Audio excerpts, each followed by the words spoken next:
Link TV presents Mosaic World News from the Middle East. Here are today's top stories. France to shut embassies in over 20 countries over anti-prophet cartoons. Iran's foreign minister meets Syrian President Assad in Damascus. And Israel exiles Palestinian hunger striker to Pakistan. Mosaic World News from the Middle East begins now.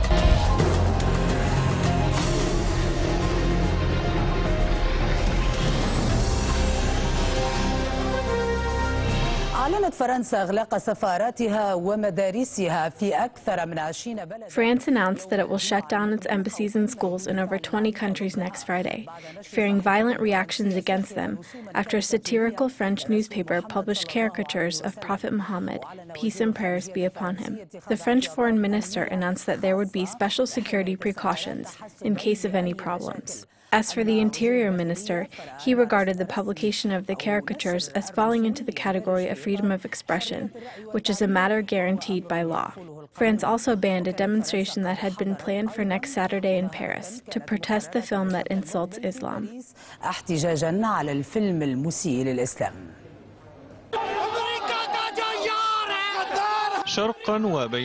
While the streets of several Islamic countries in the East are still trembling with the impact of the protests against the film that offended Islam, the press in the West opened their doors wide to insult Islam. If there are people who feel that their rights have been violated and that there was a breach of the law, then we are in the country of the law and we must all respect the law.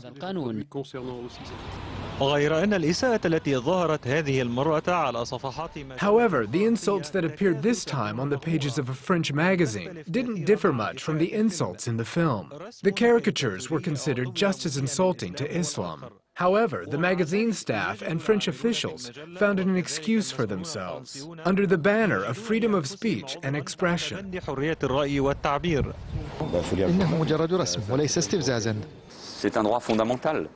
It is just a drawing, not a provocation. The freedom of expression is essential, and the freedom to draw caricatures is part of this freedom. It may offend some, as we see with this new drawing, but there is a judiciary, and those who are offended can seek it.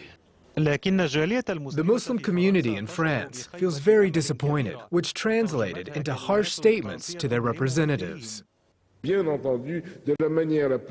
We strongly condemn this action. They say that humans are the only animals that don't fall in the same hole twice. This is stupidity. The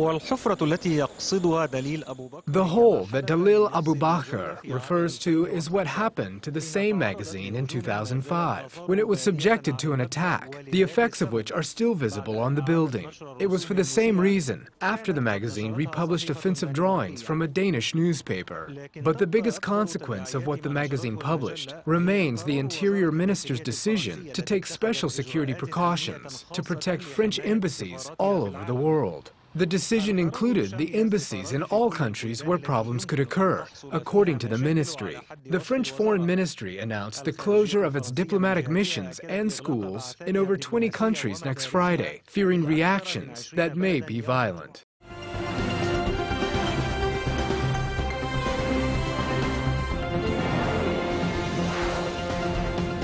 The condemnations continue to pour in against this latest cartoons that have insulted Islam's Prophet Muhammad. The Vatican has slammed the sacrilegious act of the French weekly Charlie Hebdo. It says the anti-Islamic move threatens to add more fuel to the growing anger across the Muslim world and elsewhere.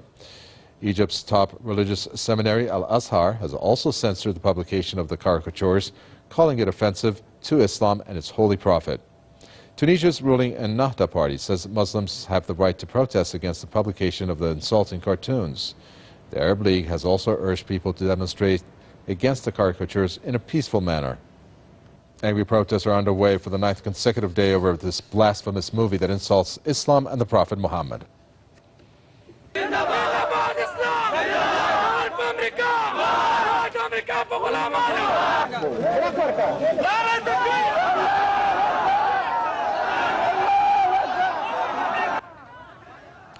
Furious protesters took to the streets in several provinces across Afghanistan to condemn the movie. Protesters in Nangarhar, Jozjan, and Laghman burned U.S. flag and called on Kabul to break all diplomatic ties with Washington. In Nangarhar, the demonstrators, mostly university students, blocked the main road from Jalalabad to Kabul. Chanting anti-U.S. slogans, they called for the trial of those behind the production of the sacrilegious movie. We, the students of Nangarhar Islamic University, asked the international community for the immediate trial of the perpetrators of the American film which insulted and dishonored our Prophet. We demand the trial of the perpetrators to be held in an Islamic country. Similar protests were also held across Pakistan. In the capital Islamabad, angry lawyers broke through the gates of an area that houses the U.S. and other foreign embassies. In Quetta, lawyers demanded the expulsion of U.S. diplomats. Students were also out in the eastern city of Lahore to condemn the anti-Islam film. They called for legislation at the international level to prevent future insults. A mass rally was also held against the movie in the port city of Karachi.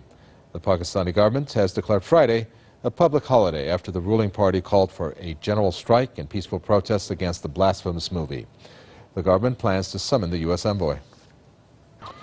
In other news, Bahrainis hold a massive funeral for the latest victim of the regime's crackdown on peaceful protests.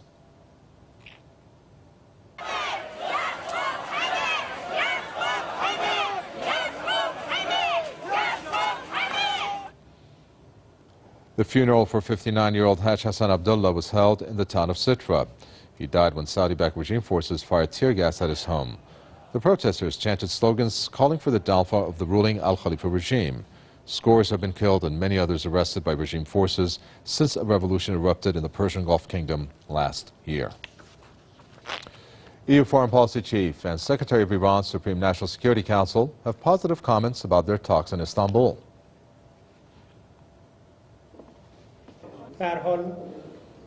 Last night's talks were constructive and fruitful, and they helped strengthen the common points. We are always ready for dialogue, and we say that we are waiting for answers to Iran's proposal. We are waiting for her to discuss with the 6 countries, and then we will contact each other again.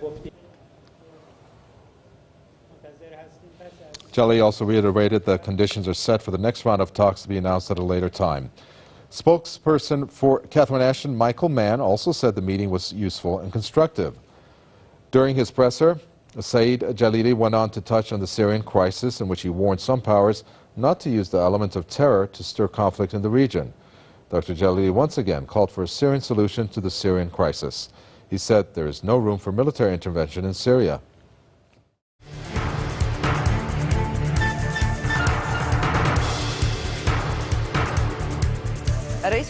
In Damascus, Syrian President Bashar al-Assad welcomed Iranian Foreign Minister Ali Akbar Salehi, while military and diplomatic battles continue in the search for an end to the crisis. With an Iranian initiative to solve the Syrian crisis, Iran's Foreign Minister Ali Akbar Salehi arrived in Damascus, where he met with Syrian President Bashar al-Assad. They discussed the results of the contact group meeting, which Iran attended along with Turkey and Egypt, as well as Tehran's recommendation to send observers from these countries to Syria. Salehi met with his counterpart, Walid al-Muallim, stating at his arrival that the Iranian initiative to solve the Syrian crisis aims to launch peace negotiations and start the reform process. Syria is facing a problem, and we hope that this problem will be managed at the earliest opportunity. The solution lies solely within Syria and within its kin, along with the participation and coordination of all government and international institutions. It had been decided that Saudi Arabia would participate in this meeting, but for some reason it was unable to participate. We wish to see its participation in future meetings. For his part, the Secretary General of the Arab League, Nabil al-Arabi, said that the League had asked the United Nations for authorization to send observers to Syria. In a press conference held in Cairo, he clarified that the United Nations responded by saying that it takes 4 months to prepare for a new observer deployment, while the League established a program to be executed over the course of 4 days.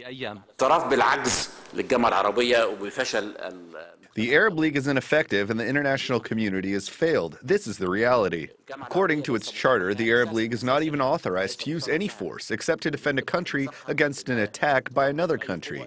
It has to be country against country, otherwise it doesn't have the authority, and it must hold talks with other countries regarding the matter.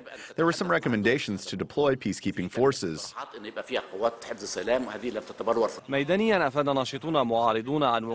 On the ground, opposition activists reported fierce battles battles between government forces and the armed opposition in parts of the capital. Reports mentioned that the Syrian army is inching towards the area of Al-Hajar al-Aswad in southern Damascus. In the meantime, violent clashes continue in the city of Aleppo in northern Syria, where the armed opposition is carrying out repeated attacks on sites where regime forces are located, according to a military source. Syrian state TV, Sana, reported military sources saying that the Syrian army carried out a quality operation that killed a number of terrorists and injured dozens of them. They confiscated their weapons near the Vocational Training Institute in the Maysalun district, as well as in a number of other districts in Aleppo. In response, the Syrian Observatory for Human Rights said that 23 people were killed in different parts of Syria. A correspondent for Agence France-Presse in Aleppo said that, according to a military source, gunmen carried out an attack on Tuesday evening in the Maysalun area, targeting Syrian army sites. The same source said that the Air Force Intelligence Center and Artillery Battalion in the Zakhra area came under attack by gunmen who failed to come close, pointing to their almost daily attempts to take control of it.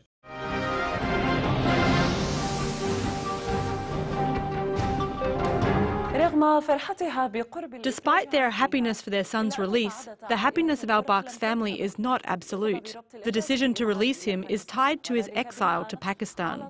This was based on a request by their son Samir, who fought an open-ended hunger strike for over 120 consecutive days. Once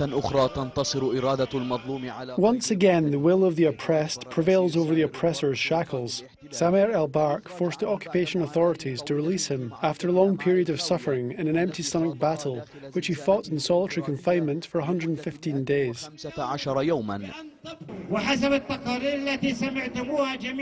According to the reports that you all heard, there is a risk to their lives, and while time is tight, there is deliberate Israeli negligence of their lives and health.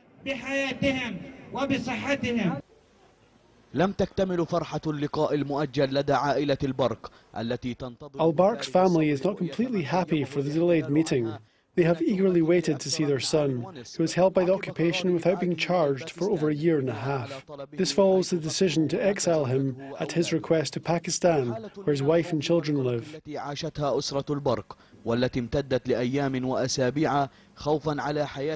Al-Bark's family lived in a state of fear and worry that lasted for days and weeks. They feared for the life of their son, who remains weak and unable to move, in addition to having an irregular heartbeat.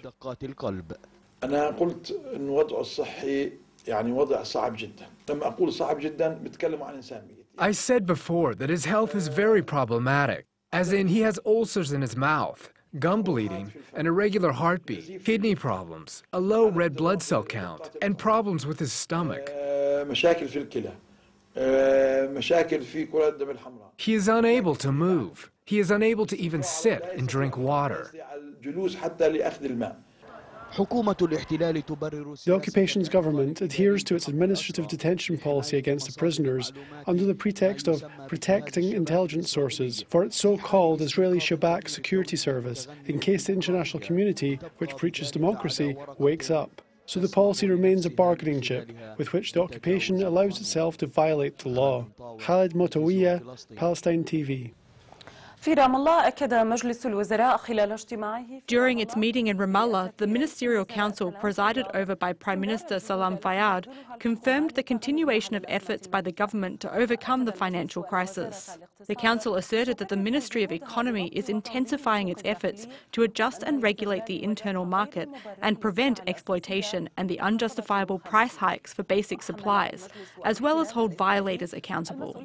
The Council held the Israeli occupation primarily accountable for limiting the Palestinian economy's ability to grow sustainably. It called on influential international powers to compel Israel to stop this policy, which undermines the Palestinian National Authority and its clout, and subjects the two-state solution to real danger.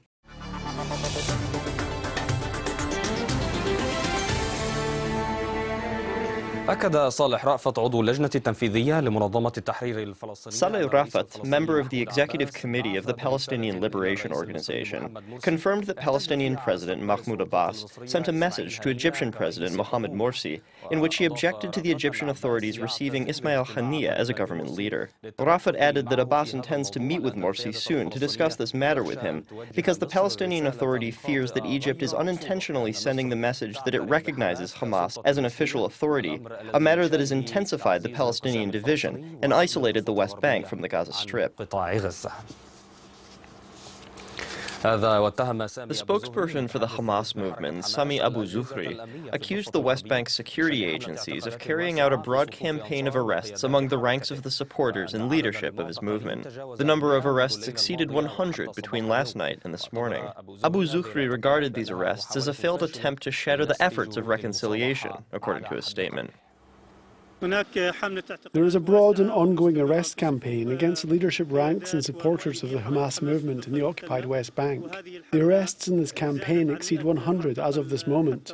There are also hundreds of calls by supporters of the movement in the occupied West Bank condemning the arrest campaign, which we see as an attempt to undermine reconciliation efforts and as further evidence negating claims by the Fatah movement that it desires to reconcile.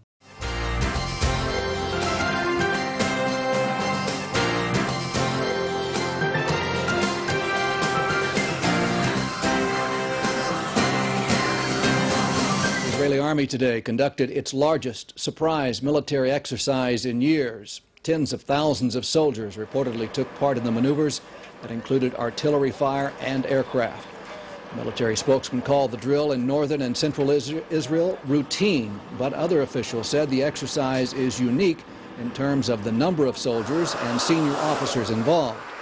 Part of the exercise was staged in the Golan Heights near the Syrian and Lebanese borders.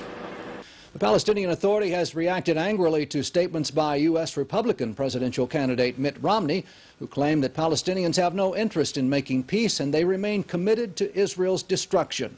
Romney's remarks were made at a private Florida fundraising dinner back in May.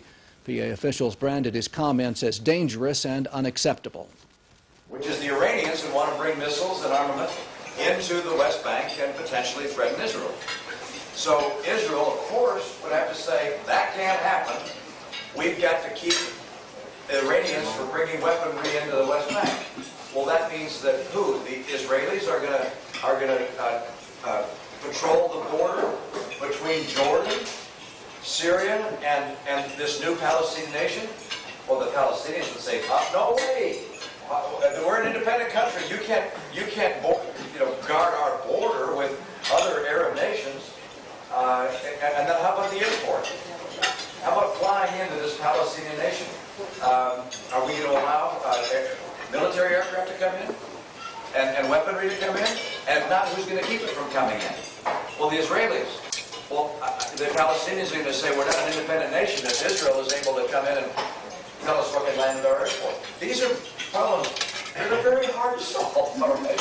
And I look at the Palestinians not wanting to see peace anyway, for political purposes, committed to the destruction and elimination of Israel, and these thorny issues, and I say, there's just no way.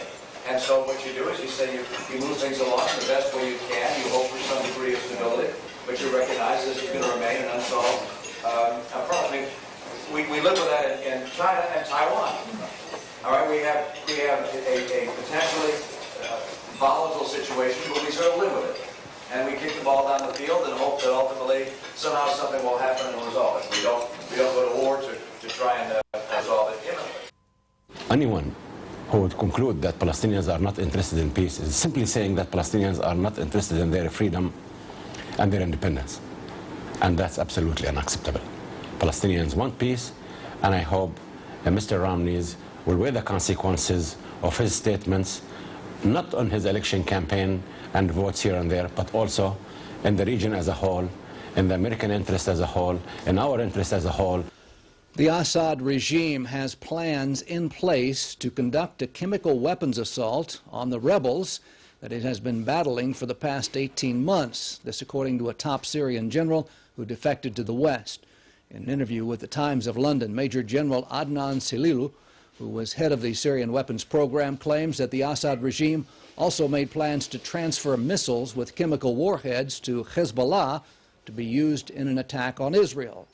Meanwhile, the rebels made progress on the ground by taking over another border crossing on the Turkish frontier. Rebels were seen tearing down a Syrian flag atop a government building at the Tel Abyad border crossing. Rebels hold two other crossings on the northern border with Turkey. Turkish officials report that bullets have been landing on their side of the border and schools in the area have been closed. Speaking from a refugee camp inside Jordan, the UN Arab League representative to Syria said that the crisis is the greatest threat to the stability of the entire region.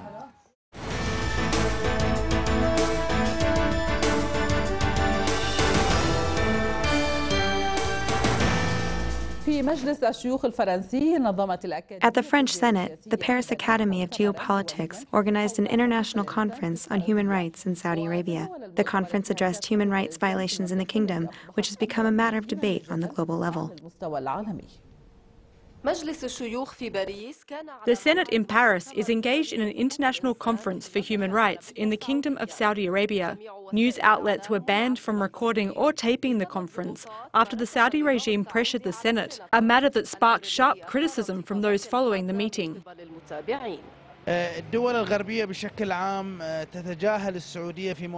Generally, Western states ignore Saudi Arabia with regard to human rights. I am talking about Western nations, the United States and Europe, in addition to the main international organizations, such as the United Nations. They all support the Saudi government in its suppression of human rights, be it through direct support, by keeping silent, or by not applying sanctions and international laws that are applied to other nations.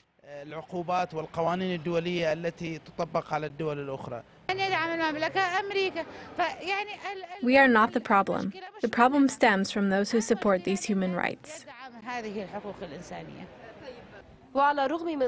Despite that, we met with conference participants in front of the Senate. They confirmed the tragic state of human rights and the choking of freedoms that the Saudi regime exercises against its citizens. There is no political freedom. Political parties are nearly non-existent because the power is exclusively in the hands of the kingdom. I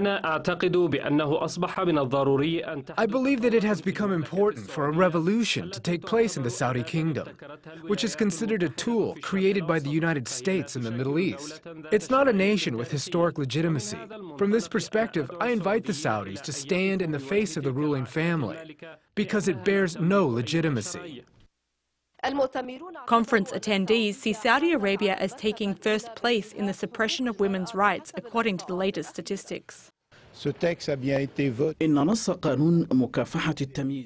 of the accord to fight discrimination against women was officially recorded and ratified by Saudi Arabia with some caveats. These caveats, put in by Saudi Arabia for its own interests, enabled it to not apply the accord. Participants confirmed the need for the Islamic awakening to reach Saudi Arabia. They regard Saudi Arabia as bearing the primary duty of respecting and applying the human rights that have been dictated by Islamic Sharia law. We were forbidden from recording or taping the conference, but we were able to hear the message of the Saudi people, who are exposed to daily violations in a country that considers itself Islamic in character.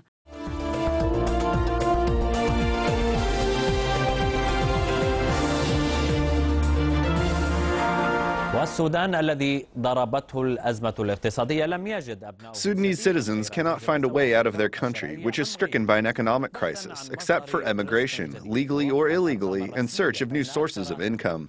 According to official numbers, foreign embassies issue more than 3,000 visas a day for Sudanese nationals. There are similar numbers for those who can only travel covertly, in the largest wave of emigration in Sudan's history. Sami Al-Shinawi reports from Khartoum.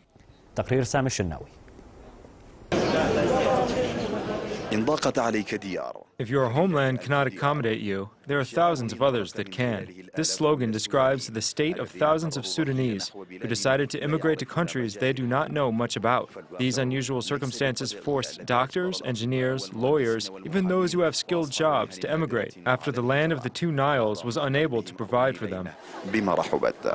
There are people who are emigrating, young and old, and there are people who don't have the opportunity to emigrate or even the opportunity to work. Big hopes and ambitions may not be fulfilled in a country that lost 1/3 of its population and land, and the ones who remain are continuing to struggle under the harsh living conditions imposed by compelling circumstances. We are emigrating due to poor economic conditions. I would travel in an emergency situation. For example, if I have a sick family member, I cannot treat my sick family member here. 3,000 visas per day for legal immigrants who had high hopes that their government would provide job opportunities, but the government could only assist in their exit and wait for their contribution to the national income with hard currencies. I personally don't have any problem with people traveling in search of a job. If they want to do it, they should go now, before they reach the age of 60, which is the retirement age. It is good if they work and earn money abroad for their homes, family, and country. It is the biggest wave of emigration in Sudan's history, despite the obstacles for some of them, especially those immigrating to post-Gaddafi Libya. There, thousands of them were shocked with a painful reality, the darkness of which has not faded away. 90,000 people leave Sudan per month, fleeing from a painful reality, only to face alienation. This may be the most ruthless economic situation the country has experienced. Official statistics show the mismanagement of a country that fails day by day to fulfill the needs of its citizens, despite their qualifications. Sami Al-Shanawi, Dubai TV, Khartoum.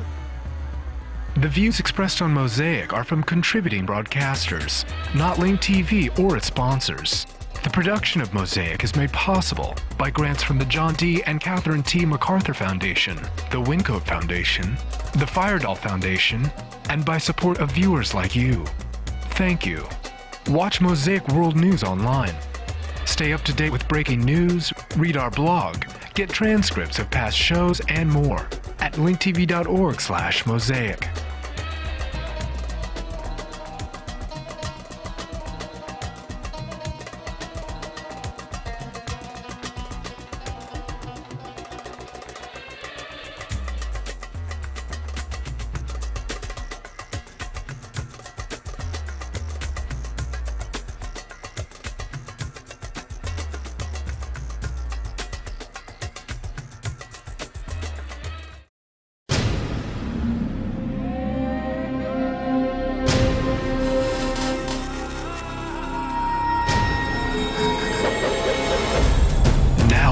Airwaves, a global channel of uncompromising stories, world news, documentaries, entertainment, and culture.